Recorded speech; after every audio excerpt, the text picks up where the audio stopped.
Ayni damda Toshkent davlat transport universitetida Yangi O'zbekiston talabalar olimpiadasi start olish arafasida turibdi. Aynan bundan ko'zlangan maqsad oliy ta'lim tashkilotlaridagi talabalar o'rtasidagi birodarlikni, birdamlikni yanada mustahkamlash, sport komplekslariga beriladigan e'tiborni yanada yaxshilash, qolaversa talabalar o'rtasida o'zini qiziqqan sport turlari bo'yicha o'zini sinash imkoniyati paydo bo'ladi.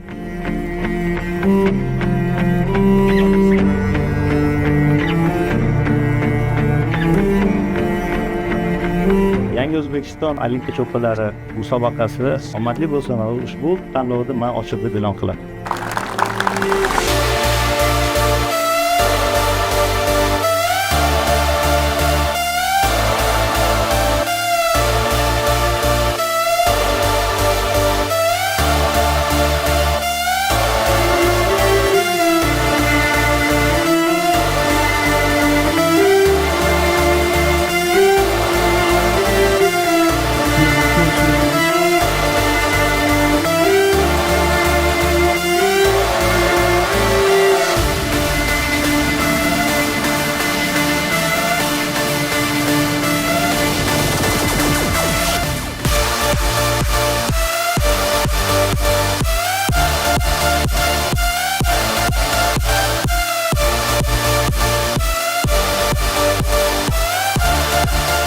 Bo'layotgan musobaqalarda faol ishtirok etib, o'zimizni talantimiz, yana bizlarni faol ishtirok etishimizga ko'p imkoniyatlar yaratib bermoqda.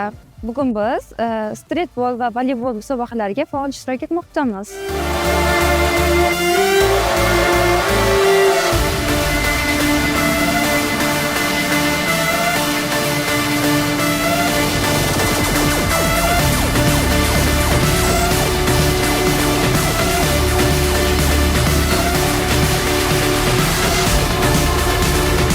Bugungi kunga qadar 3,5 mingdan ortiq talabalar ushbu musobaqada ishtirok etish istagini bildirganlar va bu o'z navbatida universitetimiz yoshlari orasida bu musobaqalarga qiziqish yuqoriligini ko'rsatib turibdi. Universitetda bir qator sport federatsiyalari bilan aynan sportni rivojlantirish, sportni ommaviyligini oshirish maqsadida hamkorliklar yo'lga qo'yilgan.